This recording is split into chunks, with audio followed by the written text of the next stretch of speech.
O canal da Igreja Virtual Amor e Fé tem o prazer de apresentar a todos o programa de sua respectiva rádio, a Rádio da Igreja Amor e Fé, sob o comando do pastor Clério Cerqueira. É o programa Momentos de Reflexão, onde o pastor Clério vai tratar de um tema muito especial e polêmico. Confira! A paz do Senhor Jesus a todos vocês, queridos e amados irmãos da Igreja Amor e Fé, e também a cada amigo e amiga, que nos acompanha agora pela nossa programação. É sempre uma alegria imensa ter este tempo precioso juntos para meditar na Palavra de Deus e recebermos luz para o nosso entendimento. Eu, para quem talvez não me conheça, sou o pastor Clério Cerqueira. Bom, abençoados e abençoadas de Deus, hoje nós vamos conversar sobre um assunto muito importante, mas muito importante mesmo, e também muito mal compreendido: a questão dos dízimos e das ofertas na dispensação da graça. É isto mesmo. Há quem afirme, abençoados, e até pregue, que depois da ressurreição de Cristo e do início da era da graça, o dízimo e a oferta foram abolidos. Mas será mesmo que é isso que a Bíblia ensina? Será que o apóstolo Paulo, instruído diretamente pelo Senhor Jesus e autor de tantas epístolas às igrejas, teria ensinado que o sustento da obra e o princípio da contribuição foram descartados? Bom, meu querido irmão, minha querida irmã, ao longo dos próximos minutos, nós vamos mergulhar juntos nas Escrituras, especialmente nas epístolas de Paulo, para entender o que ele realmente ensinou sobre este assunto, tá bom? Nós vamos ver textos claros, profundos e inquestionáveis, que não apenas confirmam a continuidade da contribuição, mas ainda revelam a sua importância espiritual, vejam bem, e a sua prática na vida da igreja e no avanço do Evangelho. Nós vamos relembrar, por exemplo, que em 1 Coríntios capítulo 9, Paulo declara que os que anunciam o Evangelho devem viver do Evangelho, sabiam? Vamos ler como ele orientou as igrejas a se organizarem para levantar coletas em 1 Coríntios capítulo 16 e como ele se dedicou a mobilizar ofertas para os santos necessitados em Jerusalém, conforme está em Romanos capítulo 15. E vamos entender por que, no pensamento de Paulo, dar não é perda, mas semeadura. Não é obrigação morta não, abençoados, mas privilégio vivo. Bom, permaneça conosco, abra o seu coração e a sua Bíblia, tá bom? E vamos deixar que a palavra de Deus fale mais alto que qualquer opinião humana e juntos vamos dissipar as sombras da ignorância com a luz da verdade. E eu já garanto a vocês vão sair deste momento com mais fé, mais clareza e mais disposição para viver o princípio da generosidade que agrada ao Senhor. Tá bom? Queridos irmãos, nós vamos começar mergulhando em uma das declarações mais diretas e incontestáveis de Paulo sobre o sustento do ministério. Então eu convido você a abrir a sua Bíblia em 1 aos Coríntios, no capítulo 9, versículos 13 e 14. 1 aos Coríntios, capítulo 9, versículos 13 e 14. Onde está escrito: Vocês não sabem que os que prestam serviços sagrados no templo se alimentam das coisas do templo e que os que servem ao altar participam do que é oferecido no altar? Assim também ordenou o Senhor aos que anunciam o Evangelho, que vivam do Evangelho. Abençoados, Paulo está escrevendo aqui para uma igreja gentílica em Corinto, que talvez não estivesse tão acostumada às práticas do culto no templo judaico, né? Por isso ele relembra um princípio do Antigo Testamento. Os sacerdotes e levitas não tinham herança de terra, mas viviam do que era trazido como oferta ao templo. E isso, abençoados, não era caridade, não. Era parte da ordem divina para aqueles que se dedicam exclusivamente ao serviço de Deus, para que não fossem sobrecarregados com a luta diária pela sobrevivência, compreenderam? E veja, Paulo não para na referência histórica, ele aplica o mesmo princípio à igreja da Nova Aliança.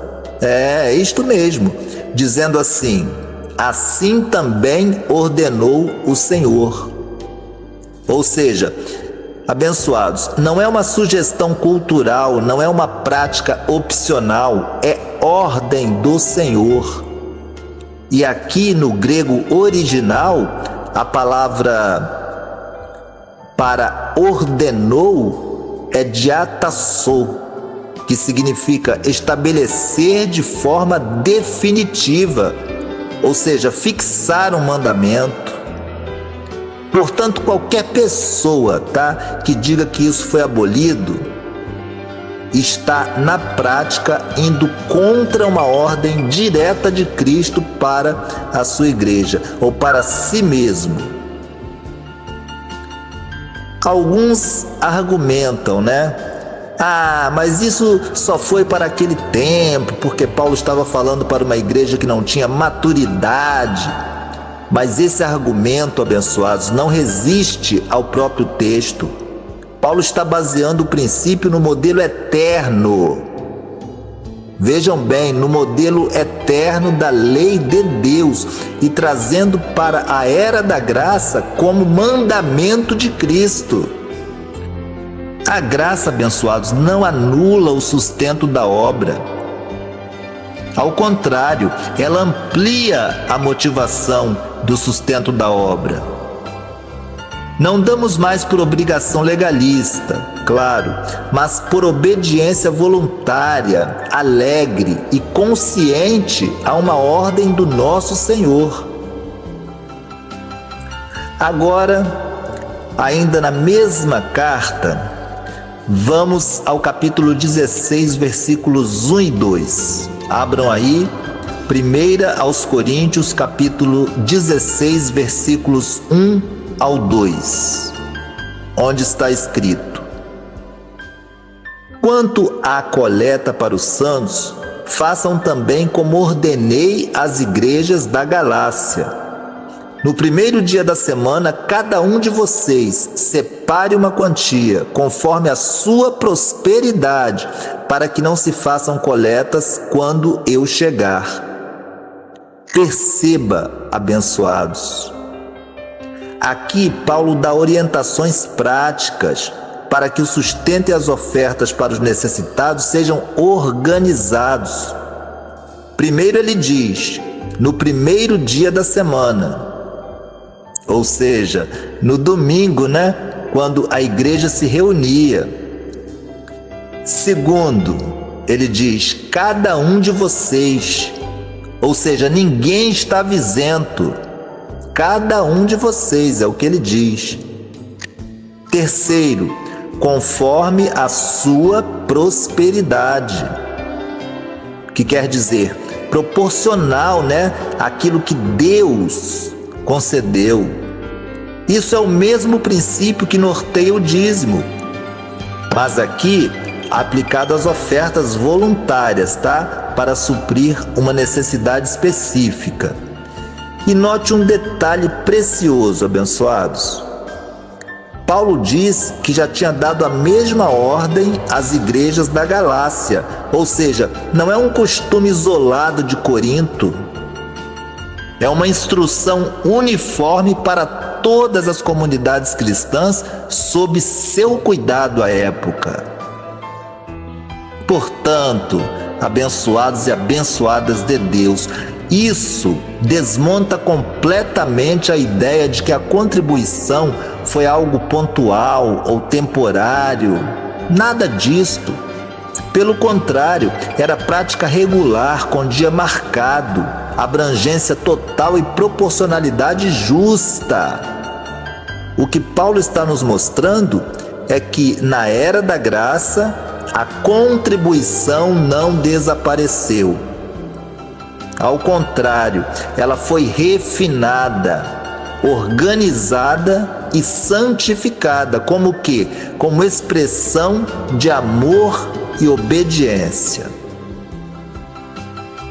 Então, meus irmãos, à luz dessas passagens, é impossível, sustentar a tese de que depois da cruz não existe mais princípio de sustento da obra de Deus. Onde já se viu isso? Paulo, inspirado pelo Espírito Santo, nos deixa um padrão. Sustento contínuo, sim, para quem ministra e oferta organizada para a obra e para os necessitados. Portanto, negar isso, abençoados, é negar não apenas a tradição apostólica, mas a ordem expressa do Senhor Jesus. E aqui, abençoados, eu falo com todo respeito. Qualquer ensino que não vá nessa direção não está fundamentado nas Escrituras. Não está, mas meramente em opiniões humanas, ou pior, em justificativas para a falta de generosidade. É isso aí mesmo. Abençoados de Deus, agora eu quero que vocês vejam comigo algo ainda mais profundo. A contribuição cristã não é apenas um ato de sustento material, não, tá? Mas uma resposta espiritual à graça que recebemos. Vejam só, hein? Vamos abrir em 2 aos Coríntios, capítulo 8, versículos 1 ao 5. 2 aos Coríntios, capítulo 8, versículos 1 ao 5, onde Paulo escreve assim: Queremos que vocês tomem conhecimento da graça que Deus concedeu às igrejas da Macedônia. No meio da mais severa tribulação, a grande alegria e a extrema pobreza deles transbordaram em rica generosidade. Pois dou testemunho de que eles deram tudo quanto podiam e até além do que podiam, por iniciativa própria. Suplicaram insistentemente o privilégio de participar da assistência aos santos. E não somente fizeram o que esperávamos, mas entregaram-se primeiramente ao Senhor e depois a nós, pela vontade de Deus. Aqui, abençoados, Paulo está contando aos coríntios sobre a atitude das igrejas da Macedônia, Filipos, Tessalônica e Bereia, que apesar de serem comunidades pobres, perseguidas e sofridas, imploraram para ter parte na oferta para os santos necessitados em Jerusalém. Reparem, Paulo chama isso de graça. Entenderam bem? Paulo chama isso de graça. A generosidade deles não nasceu da sobra financeira, não, abençoados, mas de profundidade espiritual. Eles não deram porque tinham muito, não, mas porque tinham o coração cheio da graça de Cristo. Então, querem mais o quê? Isso derruba outro argumento raso que muitos usam hoje também. Só dou quando sobrar, só dou quando sobrar. Paulo mostra que dar não depende da sobra. Depende de quê? Depende da entrega do coração ao Senhor. Meu amado, minha amada, se a igreja de Cristo, no primeiro século, vivendo sob perseguição, prisões e pobreza, imaginem só, suplicava para contribuir, Como é que hoje, né? Hoje, em tempos muito mais favoráveis, alguns se levantam para dizer que não precisamos mais sustentar a obra ou ajudar os necessitados. Isso não é progresso.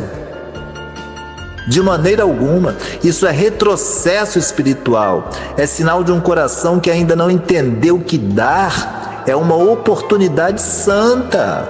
Isso mesmo. E não um fardo legalista. A graça não diminui a nossa entrega, abençoados. Ela a expande até os limites da nossa fé. Agora nós vamos à Epístola de Romanos, no capítulo 15, versículos 25 a 27.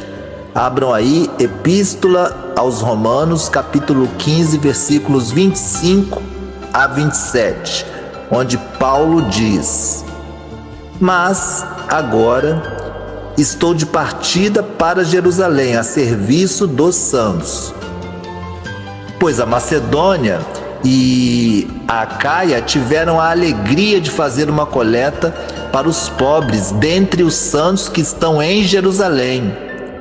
Tiveram prazer em fazê-lo e lhes são devedores. Pois, se os gentios participaram das bênçãos espirituais dos judeus, devem também servi-los com bens materiais. Vejam bem, hein? Aqui, abençoados, Paulo está a caminho de Jerusalém para entregar pessoalmente a oferta que as igrejas gentílicas reuniram para os irmãos judeus em necessidade. Ele diz que fizeram isso com alegria e prazer, reconhecendo-se como devedores. Vejam só, veja a lógica espiritual. Tem que ver, tem que enxergar com olhos iluminados a lógica espiritual, que é a seguinte: quem recebe bênçãos espirituais deve retribuir com apoio material. Esse é um princípio que ultrapassa os tempos, ultrapassa cultura e circunstâncias. Não há aqui nenhuma pista de que a contribuição seria abolida na era da graça. Eu não vi. Pelo contrário, ela é vista como obrigação moral e privilégio espiritual. Paulo não tinha medo de chamar isso de dívida espiritual. Ele entendia que quando recebemos ensino, quando recebemos cuidado, intercessão e ministério da parte de alguém, temos a responsabilidade, abençoados. É isto mesmo, a responsabilidade de apoiar esse trabalho. Negar isso é fechar os olhos para a justiça do reino e para a gratidão que devemos ao Senhor. Portanto, meus queridos, quando alguém diz: agora estamos na graça, não precisamos mais dar, essa pessoa, sinceramente, está ignorando o próprio coração da graça, que é generosa, que é participante, que é responsável.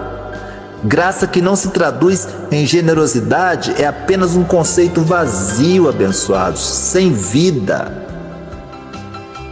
Se 2 Coríntios 8 nos mostra que generosidade é fruto da graça, e Romanos 15 nos mostra que ela é também dever moral, para com aqueles que nos servem, então fica evidente que qualquer doutrina que tenta abolir dízimos e ofertas não vem do Espírito que inspirou Paulo. Não vem, abençoados, mas vem de uma distorção que rouba da igreja a oportunidade de obedecer e honrar ao nosso Deus. Dá para vocês compreenderem isso?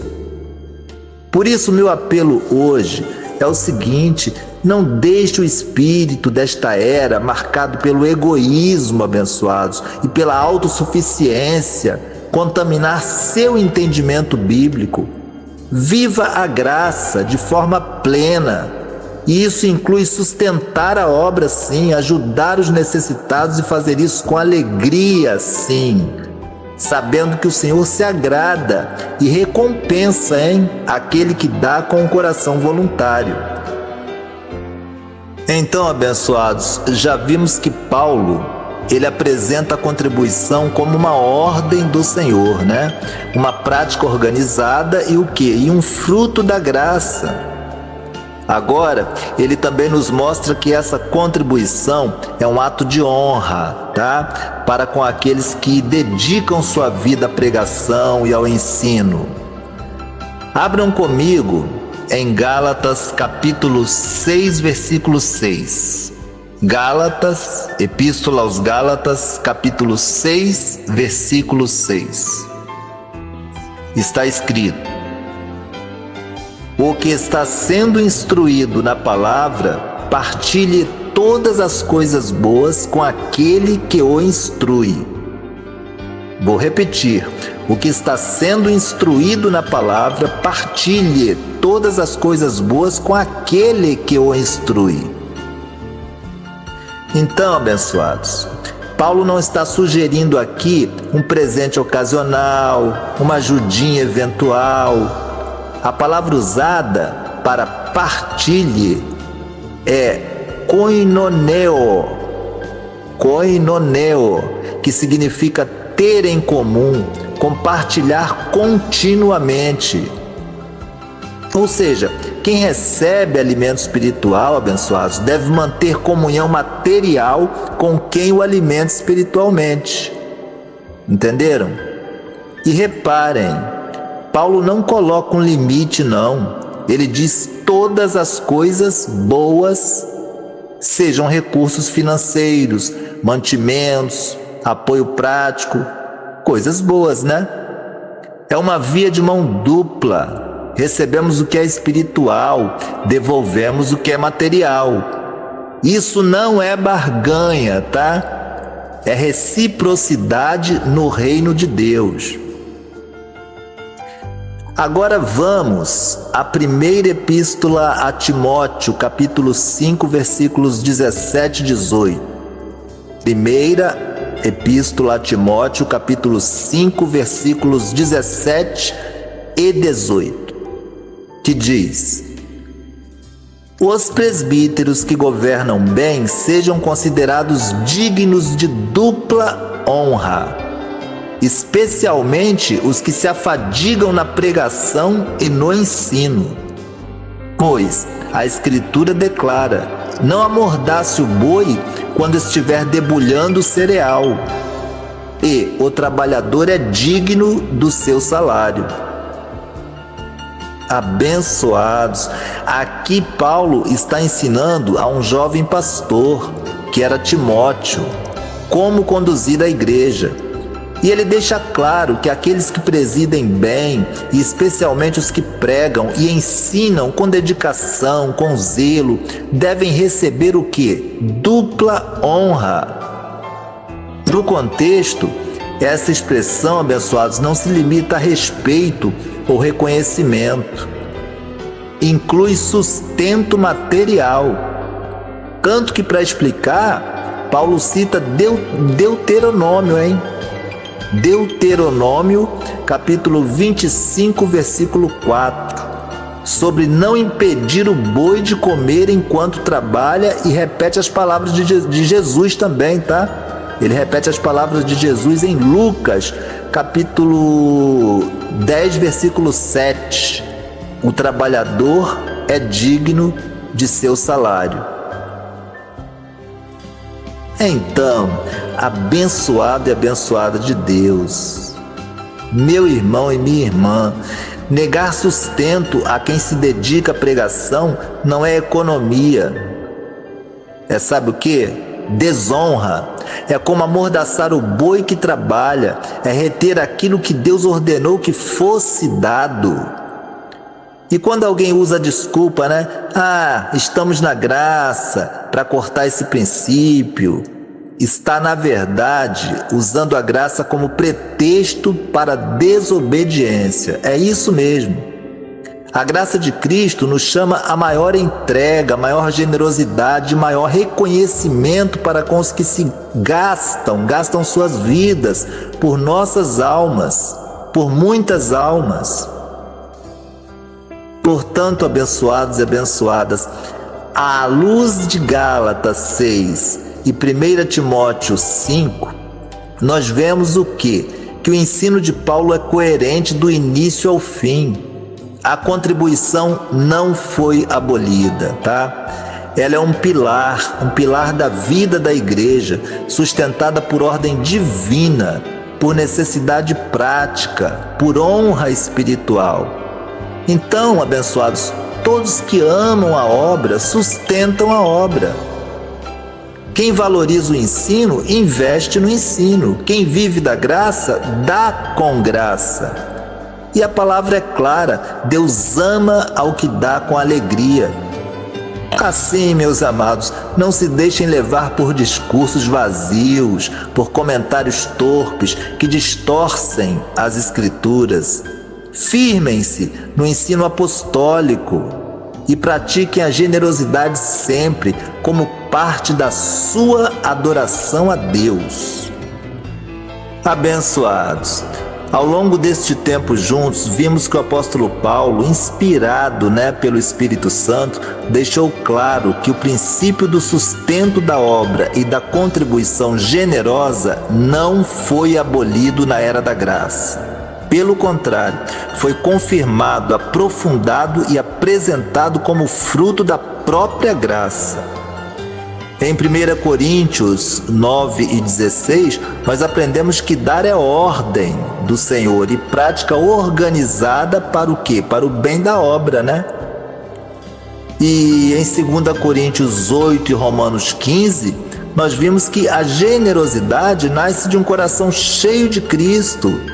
E é o quê? É dever moral para com aqueles que nos servem. E em Gálatas ainda, no capítulo 6, e 1 Timóteo 5, entendemos que sustentar e honrar os que pregam e ensinam é o que, abençoados? É mandamento divino e expressão de respeito espiritual, pura expressão de respeito espiritual. Diante de tudo isso, o que nos resta fazer, abençoados? Bom, primeiro, reconhecer que reter o que é do Senhor é desobediência.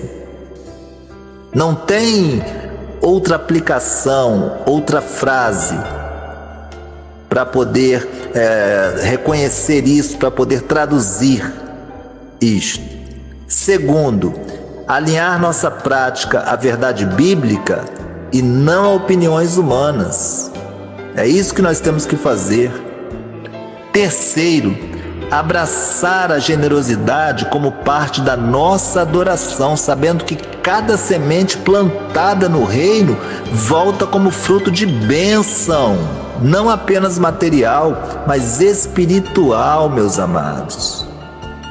E agora, minha querida igreja Amor e Fé, muitos outros que porventura não são da igreja Amor e Fé, mas que contemplaram esses minutos de reflexão, e muito importantes, muito contundentes e comprobatórios que comprovam integralmente que a graça não é justificativa, a dispensação da graça não é justificativa para ninguém deixar de dizimar ou muito menos de ofertar, muito menos.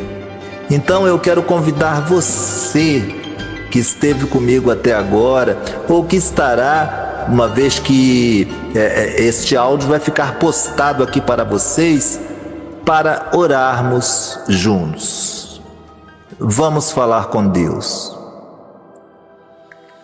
Senhor, nosso Deus e Pai, nesta hora, com o coração rendido diante da Tua palavra, meu Deus, nós nos colocamos na Tua presença para Te agradecer por cada instrução recebida hoje. Obrigado porque o Teu Espírito, meu Deus, nos guiou pelas Escrituras revelando que a generosidade, o sustento da tua obra e a honra aos teus servos não são coisas do passado, não, mas princípios eternos do teu reino, meu Pai. Pai, nós rejeitamos toda mentira e todo ensino distorcido que tenta nos afastar da obediência ao Senhor. Repreendemos todo espírito de engano, toda mentalidade de escassez e toda resistência à verdade da graça.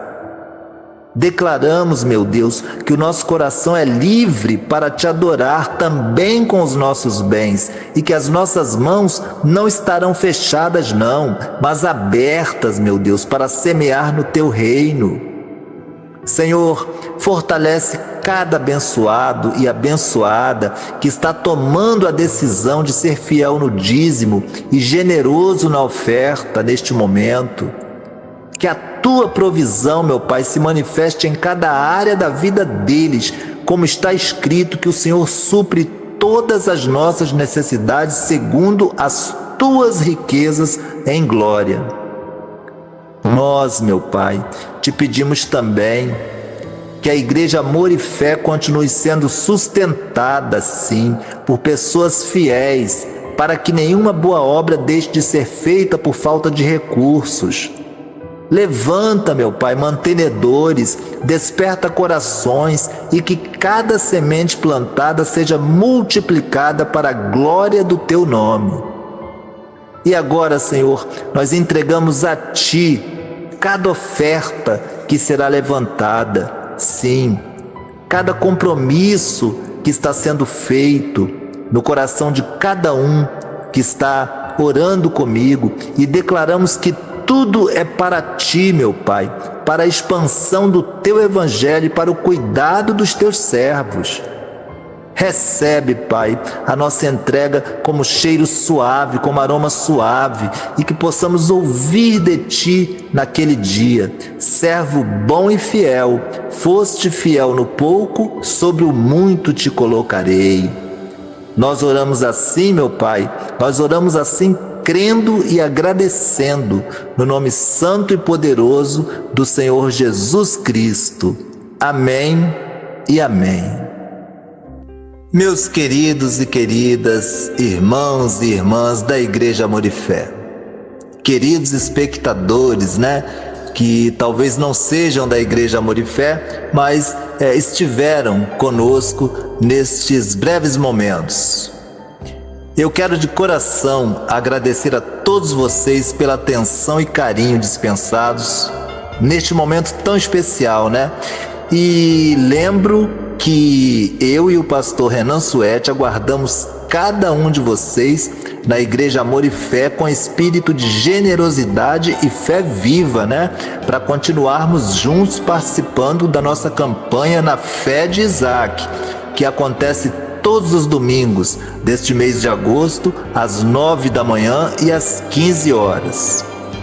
Eu e o pastor Renan Suete esperamos por você, no próximo domingo, na sede da Igreja Amor e Fé, situada na rua Sapopira, número 36, Vila Nova Cachoeirinha, São Paulo, bem ao lado do Mercado Box Max. Que a graça e a paz de Cristo Jesus permaneçam sobre a sua vida e sobre toda a sua casa. E fiquem agora com uma belíssima canção para encerramento deste momento com chave de ouro, para elevarmos nossos pensamentos e corações à maravilhosa graça do nosso Deus. Até a próxima oportunidade em mais um tempo precioso, como este, de reflexão na boa e perfeita Palavra de Deus.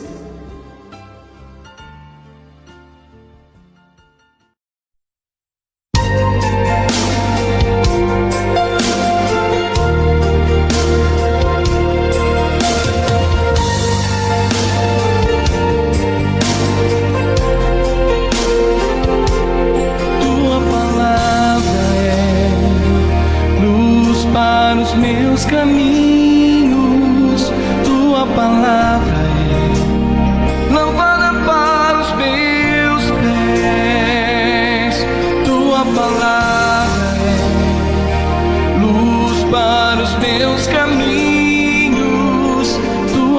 palavra é lâmpada para os meus pés, e o teu amor é como a doce água que vem a mim, como em meio a um deserto.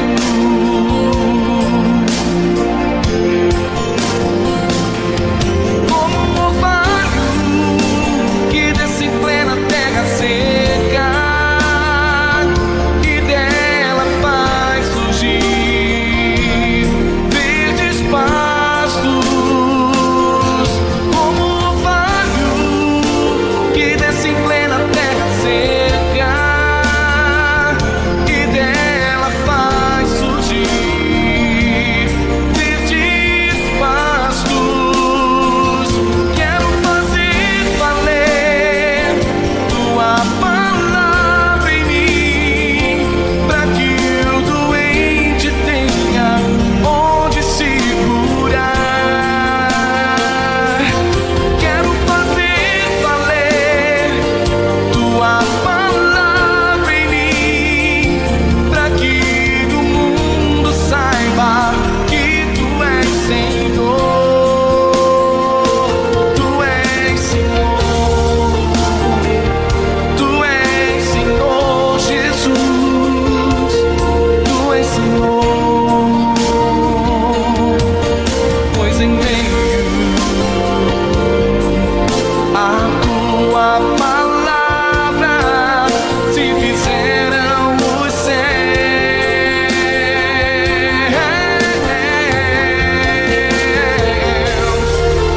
e o brilho do sol se fez reinar em meio às trevas. Quero fazer valer tua palavra em mim, pra que o doente tenha onde se curar. Quero fazer valer tua palavra em mim, pra que o mundo saiba que tu és Senhor. Tu és Senhor. Tu és Senhor Jesus. Tu és Senhor. Tu és Senhor Jesus. Tu és Senhor.